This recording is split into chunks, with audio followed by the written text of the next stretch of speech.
Sierra Leone का गोला national park खतरे में पड़ चुके 60 से अधिक जीवों और पौधों का बसेरा है। ये पिग्मी हिप्पोपोटामस का घर भी है, जो पूरी दुनिया में आखिरी 2000 ही बचे हैं।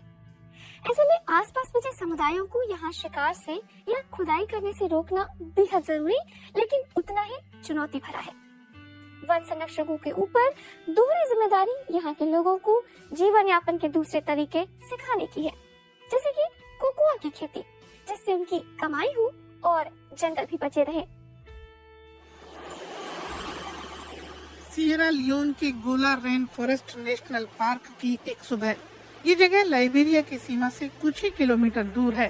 रेंजर और वैज्ञानिकों की टीम यहाँ दुनिया के सबसे दुर्लभ जीवों में शुमार पिग्मी हिप्पोपोटामस के निशान खोज रही है।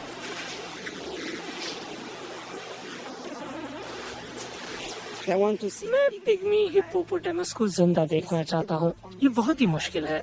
मैं यहाँ 7 साल से काम कर रहा हूँ। मैंने आज तक उसे नहीं देखा है, इसीलिए मैं उसे देखना चाहता हूँ। अब वो मेरा पसंदीदा जीव है। वे यहाँ मटमैले पानी में रहते हैं। सिर्फ खाने के लिए ही वो जमीन पर आते हैं। आखिरकार कुछ निशान मिले हैं। ये नए नहीं हैं, लेकिन इस बात की गवाही जरूर देते हैं कि यहाँ पिग्मी हिप्पोपोटामस फल फूल रहे हैं। पार्क के जीव विज्ञानियों ने उनकी तस्वीर लेने के लिए कैमरा ट्रैप लगाए हैं। इनकी मदद से इन जीवों की आबादी की स्थिरता का पता चलेगा। अनुमान है कि दुनिया भर में अब सिर्फ 2000 पिग्मी हिप्पो बचे हैं। आम दरियाई घोड़ों की तुलना में काफी छोटी कद काठी वाली ये प्रजाति ऊपरी गिनी के वर्षा वनों में रहती है। गोला पार्क खतरे में पड़े जीवों और पौधों की 60 प्रजातियों का बसेरा है। मुस्तफा वाई और 2 अन्य टीमें इलाके की निगरानी करती हैं। यहाँ शिकार, मछली मारना और हीरों के लिए खुदाई करने पर रोक है। पहले ऐसा होता रहता था। सियरा लियोन का सिर्फ 5% मूल जंगल ही अब बचा है।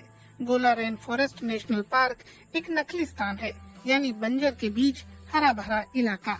बाकी जगहों पर ऐसी पर्यावरण सुरक्षा संभव नहीं। आज यहाँ शांति है। 2011 में खुला गोला रेन फॉरेस्ट पार्क इसका सबूत है। पार्क का कुछ हिस्सा लाइबेरिया में भी आता है। दोनों देशों के बीच ये शांति का संदेश देता है। लेकिन पार्क की सुरक्षा तभी हो सकेगी जब स्थानीय गांवों को शिकार या गैर कानूनी गतिविधियों के बिना खाना और आय का जरिया मिलेगा।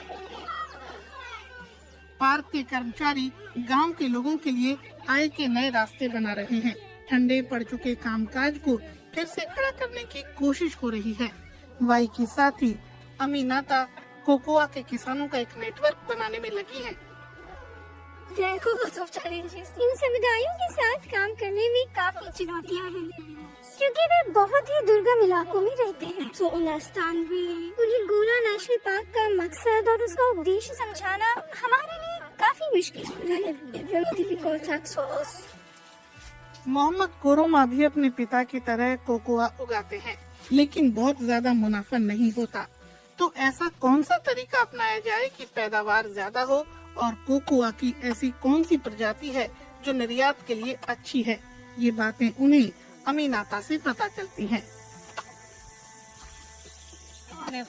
कोकोआ की खेती से किसानों और जंगल दोनों का फायदा है।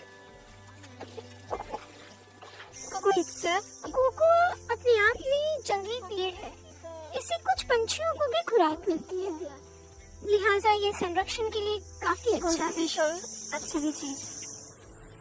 कोकोआ के पेड़ बड़े पेड़ की छांव में काफी अच्छे से बढ़ते हैं। इसकी खेती के लिए पार्क के बाहरी हिस्से में जंगल को सुरक्षित रखा गया है। पेड़ों से जमीन भी बंजर नहीं होती और चिड़िया, कीट और बंदरों को भी बसेरा मिलता है। ये रहा कलेक्शन पॉइंट। 1000 से ज्यादा किसान इस प्रोजेक्ट का हिस्सा हैं। बड़ी मात्रा में कोकोआ बेचना आसान होता है। अब मोहम्मद की फसल की क्वालिटी जांची जा रही है। बीजों को सावधानी से फर्मेंट और सुखाना होता है, तभी विदेशों में इससे बढ़िया क्वालिटी की चॉकलेट बनेगी।